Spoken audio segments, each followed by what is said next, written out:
आगे। सीरिया में इजरायली हमलों से हड़कंप मच चुका है। दमिश्क की सड़कों पर गोलियों की आवाज और आसमान में धमाकों की गूंज है।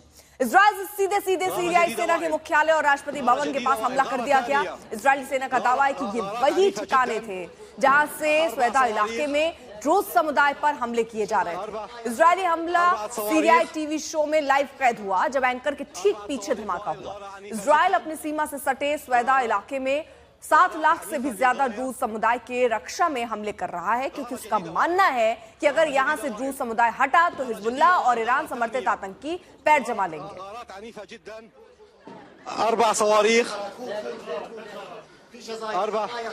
प्रणय उपाध्याय हमारे साथ सहयोगी जुड़ चुके हैं और जानकारी के साथ। प्रणय, ये जिस तरह से हमले हैं वो क्या संकेत देते हैं? ये संकेत सीधे तौर पर ये देते हैं कि इजराइल की अपनी रेड लाइंस हैं और इजराइल ने ये साफ कर दिया है कि सीरिया की फौज अगर सुवेदा के इलाके के अंदर जो द्रूज समुदाय से बहुल इलाका है उस इलाके में यदि दाखिल होती है, वहां पहुंचती है, तो इजराइल को ये नामंजूर है। सीरिया को आप अच्छी तरीके से जानती हैं अर्पिता कि बीते करीब 1 दशक से ज्यादा वक्त से सीरिया काफी प्रतिबंधों में है। बशर अल असद की सरकार के दौरान भी उसकी सैनिक ताकत नहीं है, इसलिए इजराइल की सैन्य ताकत का मुकाबला करना सीरिया के बस की बात तो नहीं है। इसलिए यही कारण है कि सीरिया की तरफ से जाहिर तौर पर संपर्क किया गया अमेरिका से।